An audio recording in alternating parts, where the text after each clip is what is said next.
Temperature, normal body temperature कितना होना चाहिए। फ़ारेनहाइट के अंदर 98.6 फेरेड और सेल्सियस के अंदर 37 डिग्री सेल्सियस। ओके। और हार्ट रेट होती है 60 to 100 breath per minute. Respiration ये अलग अलग होता है, किसी बुक में 12 से 20 दे रखा होगा, किसी में 16 से 24 दे रखा होगा, ये सब में अपने अपने हिसाब से दे रखा है, लेकिन 12 से 18 breathe per minute respiration rate होती है। ब्लड ऑक्सीजन लेवल होता है 95 to 100%। मतलब ब्लड ऑक्सीजन लेवल का मतलब क्या होता है, मतलब ब्लड के अंदर O2 की मात्रा कितनी होती है, उसको हम बोलते हैं blood oxygen level. Okay. Blood pressure, जिसको हम BP बोलते हैं, ब्लड प्रेशर होता है 120/80 mm/Hg।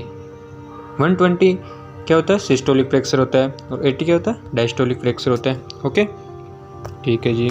नेक्स्ट आ गया ब्लड प्रेशर का क्लासिफिकेशन कर रखे हैं।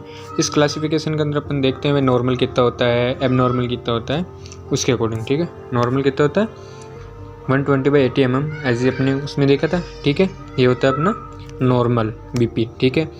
एलिवेटेड मतलब थोड़ी बहुत बढ़ जाती है, मतलब हाइपरटेंशन से पहले की स्टेज को हम प्री हाइपरटेंशन बोलते हैं। ओके, वो होती है 120 से 129। ये सिस्टोलिक प्रेशर है, ये इसका डायस्टोलिक प्रेशर है, और डायस्टोलिक प्रेशर के अंदर होता है 80 mm/Hg। ठीक है जी। स्टेज फर्स्ट मतलब हाइपरटेंशन स्टार्ट हो चुका है, अब यहाँ पे था प्री, ये है इसकी फर्स्ट स्टेज। प्री का मतलब पहले, हाइपरटेंशन से पहले की स्टेज होती है ये। ओके, और ये का first stage. Okay. Stage second के अंदर क्या होता है 140, सॉरी अपन ने स्टेज फर्स्ट देखा नहीं, स्टेज फर्स्ट में होता है 130 to 139, मतलब 139। ये सिस्टोलिक प्रेशर और डायस्टोलिक 80 से 89। ओके।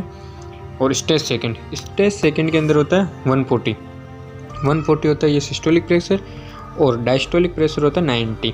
अगर इससे ज़्यादा हो गया तो वो स्टेज 2 से निकलकर हाइपर सेंसिटिविटी क्राइसिस।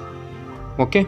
अब इस क्राइसिस के अंदर क्या होता है कि हार्ट फेल होने के बहुत ज़्यादा चांस हो जाते हैं। इसके अंदर BP 180, ये सिस्टोलिक प्रेशर इससे ज़्यादा हो जाती है, और डायस्टोलिक प्रेशर में 120 से ज़्यादा हो जाता है, जिससे क्या होता है ब्लड वेसल का रप्चर होना, जैसे फट जाती है। कैसे हो रही है BP एबनॉर्मलिटी कैसे, वो उसमें अपन ने देख लिया था। यहाँ पे अपन सारे वाइटल साइन यानी 6 वाइटल साइन अपन यहाँ पे कंप्लीटली देखेंगे। हार्ट रेट, ठीक है, ये कितनी है 60 to 100 breath per minute. Okay. अगर ये अबनॉर्मल है, एबनॉर्मल का मतलब अगर 60 से लेस देन का, मतलब 60 से कम हो गई ब्रीथ पर मिनट, तो हो जाएगा ब्रेडिकार्डिया। अगर इससे ज़्यादा हो गई, किससे 100 से ज़्यादा, 100 से ज़्यादा हो गई तो उसको हम बोलेंगे टेकिकार्डिया। ये एक एबनॉर्मलिटी है, बल्कि नॉर्मल तो ये होता है, अपन ने वाइटल साइंस के अंदर देख लिया था। ओके।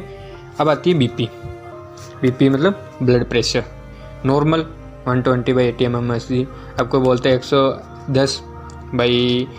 110/70 मान लेते हैं, यह भी नॉर्मल है।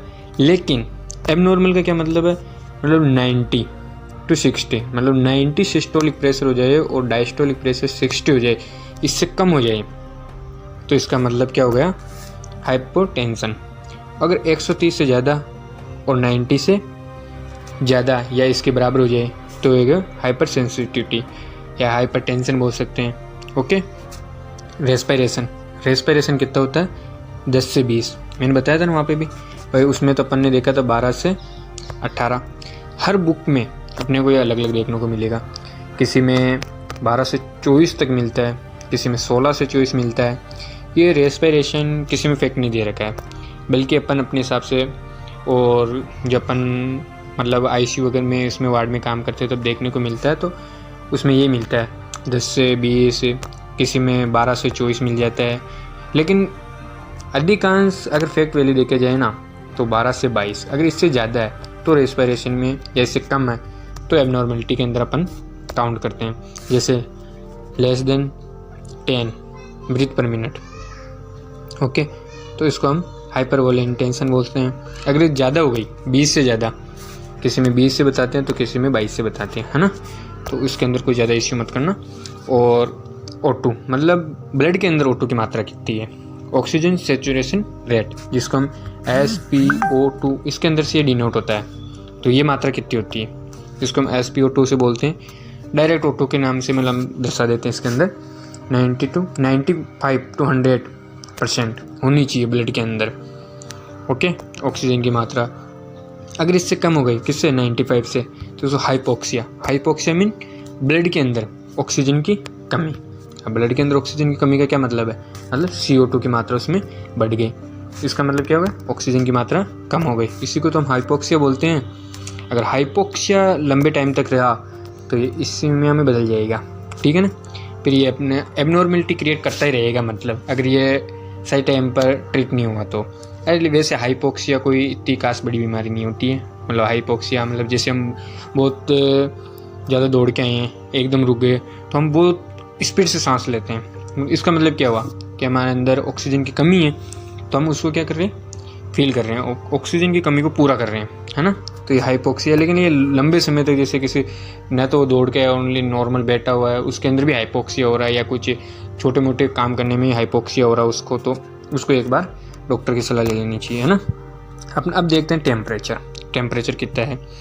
टेम्परेचर अपन को दिखा रहेगा 97.8 to 100.4 डिग्री फ़ारेनहाइट। ये फ़ारेनहाइट के अंदर है, सेल्सियस के अंदर तो सभी को पता है 37 डिग्री सेल्सियस होता है, ठीक है। अगर इससे कम या ज़्यादा हो जाए तो ये इसकी एबनॉर्मलिटी है। अगर 97.8 से कम हो गया टेम्परेचर तो ये हाइपोथर्मिया हो गया। अगर 100.4 इससे ज़्यादा हो गया तो फेब्राइल टेम्परेचर हो गया ये, मतलब अपन फीवर के अंदर काउंट कर सकते हैं कि ज़्यादा। अपन काफ़ी टाइम देखते हैं भाई 104 डिग्री बुखार हो गई किसी को 105 डिग्री बुखार हो गई, वो क्या है, ये टेम्परेचर का बढ़ जाना। फीवर क्या है, टेम्परेचर का बढ़ जाना ही तो fever. Alteration in body temperature, ठीक है, मतलब बॉडी टेम्परेचर का एबनॉर्मल होना, उसी का तो मतलब अल्ट्रेशन है, ठीक है। नॉर्मल बॉडी टेम्परेचर कितना होता है 37 डिग्री सेल्सियस, और अगर फ़ारेनहाइट में अपन देखना चाहिए तो 98.6 फ़ारेनहाइट, ठीक है जी। ये इसकी रेंज हो गई, ओके। अब रेंज क्या है 36 to 38 डिग्री सेल्सियस में हो गई। अगर फ़ारेनहाइट में बात करें 96.8 to 100 फ़ारेनहाइट हो गई, ओके। अगर बॉडी टेम्परेचर में भी एबनॉर्मल ड्यू टू फीवर, यानी फीवर के कारण बॉडी टेम्परेचर का एबनॉर्मल होना। अब एबनॉर्मल का मतलब या तो ज़्यादा हो गया होगा या फिर कम हो गया होगा। अगर बैलेंस है तो फिर कोई प्रॉब्लम ही नहीं है, ठीक है। अगर ज़्यादा हो गया हाई टेम्परेचर का मतलब फीवर, बुखार आना, जैसे कि अपन बोलते हैं ना किसी को 104 डिग्री बुखार हो गई, किसी को 105 डिग्री बुखार हो गई, तो वो क्या है, फीवर है, ठीक है। अगर टेम्परेचर लो गया तो हाइपोथर्मिया, ओके, हाइपोथर्मिया हो गया, जैसे कि लिए चिल्स, बॉडी ठंडी हो जाना, बोलते हैं ना भाई किसी को ठंड ज़्यादा लग रही है आज, इसका मतलब क्या, hypothermia, okay. Pyrexia means fever, मतलब फीवर का ही साइंटिफिक नेम है पायरेक्सिया, ध्यान रखना। A body temperature about the normal range, and मतलब बॉडी टेम्परेचर नॉर्मल रेंज से बढ़ जाना, यही तो फीवर है, okay. 38 degree Celsius to 41 degree Celsius.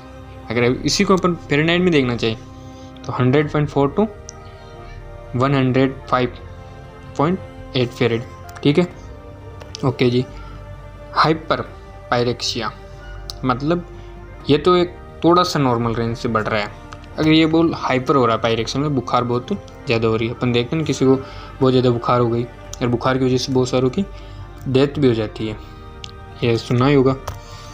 A very high fever, मतलब फीवर बहुत ज़्यादा जाता है, सच एज 41 डिग्री सेल्सियस और 42 डिग्री सेल्सियस से बहुत कम, मतलब थोड़ा 41.9 डिग्री सेल्सियस, मतलब 42 से कम और 41 से ज़्यादा, ठीक है। लीड टू डेथ, ये मतलब डेथ का एक कारण बन सकता है।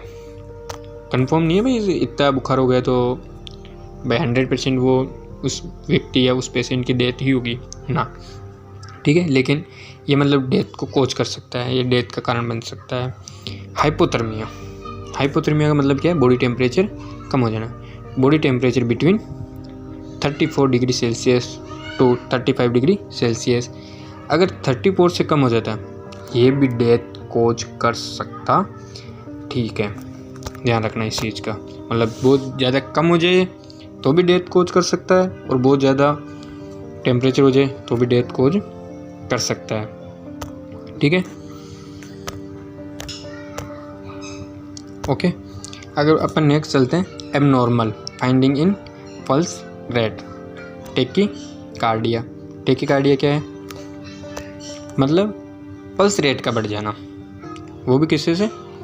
100 ब्रीथ पर मिनट से। अपन ने नॉर्मल रेंज में क्या देखा था? 60 to 100, है ना। अगर 60 से कम हो गया तो ये ब्रेडिकार्डिया के अंदर काउंट हो जाएगा, और 100 से ज़्यादा हो गया तो ये टेकीकार्डिया के अंदर काउंट हो जाएगा।